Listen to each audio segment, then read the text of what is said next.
নমস্কার বন্ধুরা, রাজু রিঙ্কু সিম্পল রান্নায় আপনাদের স্বাগত। আজকে করব নতুন স্বাদের নতুন রান্না।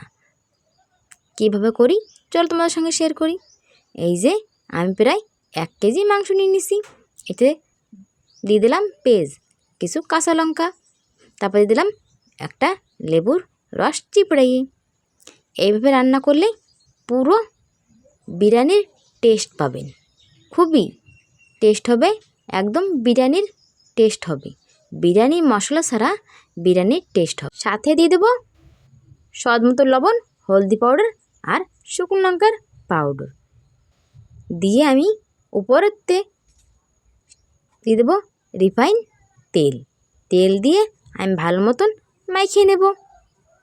যত সুন্দর মাখবো ততই মশলা মাংসর সাথে মিশে যাবে।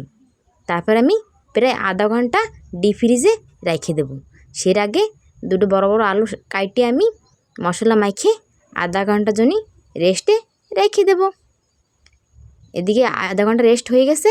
তারপরে চুলের উপর একটা কড়াই বসিয়ে দিলাম, কড়াইতে আমি দিয়ে দিলাম তেল দিয়ে ফোড়ন দিয়ে দিলাম শুকনো লঙ্কা, তেজপাতা আর জিরে দিয়ে আমি সে পেস্ট করেছিলাম মশলা, সেই মশলা দিয়ে দিলাম। দিয়ে আমি মশলা ভালো মতন ভাজে নিলাম। মশলা আমার ভাজা হয়ে গেছে। তারপর দিয়ে দেবো আমি সেই মাংস রেস্ট রেখে দিয়েছিলাম আধা ঘন্টা ম্যারিনেট করে, সেই মাংস দিয়ে দেবো। একেবারে বিরিয়ানির স্বাদ পাবেন, খুবই সুন্দর। বিরিয়ানি মশলা ছাড়া আজকে বিরিয়ানির স্বাদ পাবেন এই মাংস কষায়। দিয়ে আমি প্রায় 10 থেকে 15 মিনিট জাল করে নেব। এই 10 থেকে 15 মিনিট জাল হয়ে গেছে। এখন ঢাকনাটা খুলে দেখে নেব যে কতদূর আমার মাংস সেদ্ধ হয়ে গেছে। এই যে আমার মাংস প্রায় 20% সেদ্ধ হয়ে গেছে। দেখো গ্রেভি কত সুন্দর হয়েছে, কতই সুন্দর হয়েছে।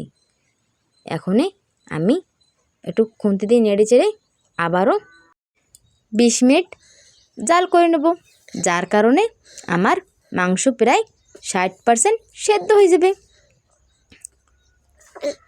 এই যে আমার মাংস প্রায় 60% সেদ্ধ হয়ে গেছে। এখন আমি খুন্তি দিয়ে নেড়ে চেড়ে দিয়ে দেবো পরিমাণ মতন জল।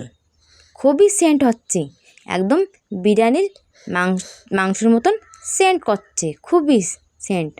বিরিয়ানি মশলা ছাড়া এইভাবে রান্না করলে একদম বিরিয়ানির স্বাদ পাবেন। তারপর দিয়ে দিলাম জল দিয়ে কিছুক্ষণ জাল করে নিলাম। জাল প্রায় হয়ে গেছে। এখন উপরতে গরম মশলা দিয়ে নামাই নেব। বন্ধুরা, এইভাবে রান্না করলে বিরিয়ানির স্বাদ পাবেন। একখান রুটির জায়গায় তোমরা 8.5 খানা রুটি কোন সময় খেয়ে ফেলবে তোমরাও বুঝতে পারবে না। বন্ধুরা, এইভাবে রান্না করলে খুবই টেস্টি লাগে। ভিডিওটা যদি ভালো লাগে লাইক, শেয়ার, সাবস্ক্রাইব অবশ্য করবে। আগামী দিন দেখা হবে নতুন একটা রেসিপির সঙ্গে।